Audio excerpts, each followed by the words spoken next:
হোয়াটসঅ্যাপে আপনারা কাউকে এইচডি কোয়ালিটি করে ছবি পাঠাতে যাচ্ছেন, তাহলে আজকের এই ভিডিওটি আপনার জন্য। তো চলুন স্ক্রিনে গিয়ে সম্পূর্ণ প্রসেসটি আমি আপনাদেরকে দেখিয়ে দিচ্ছি। হোয়াটসঅ্যাপ অ্যাপসটি ওপেন করে নেব, 3 ডট মেনুতে ক্লিক করব, সেটিংসে ক্লিক করব, স্ক্রল করে নিচের দিকে আসবো, স্টোরেজ অ্যান্ড ডাটা এখানে ক্লিক করব।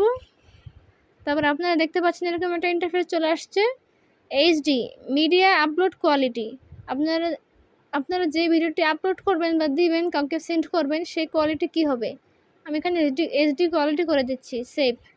তারপর অটো ডাউনলোড কোয়ালিটি, আপনাদের ভিডিও কোন কোয়ালিটিতে ডাউনলোড হবে কেউ পাঠালে সেটা চুজ করবেন, এখানে ক্লিক করবেন, এখানে এইচডি কোয়ালিটি দিয়ে দিবেন, সেভ দিয়ে দিবেন। দুটোটাই এইচডি কোয়ালিটি হয়ে গিয়েছে। এভাবে আপনারা কাউকে এইচডি কোয়ালিটি করে ছবি সেন্ড করতে পারবেন এবং এইচডি কোয়ালিটি করে ডাউনলোড করতে পারবেন। আমার এই ভিডিওটি আপনাদের একটু হলেও ভালো লাগে তাহলে অবশ্যই লাইক, কমেন্ট, শেয়ার এবং সাবস্ক্রাইব করতে ভুলবেন না। আসসালামু আলাইকুম।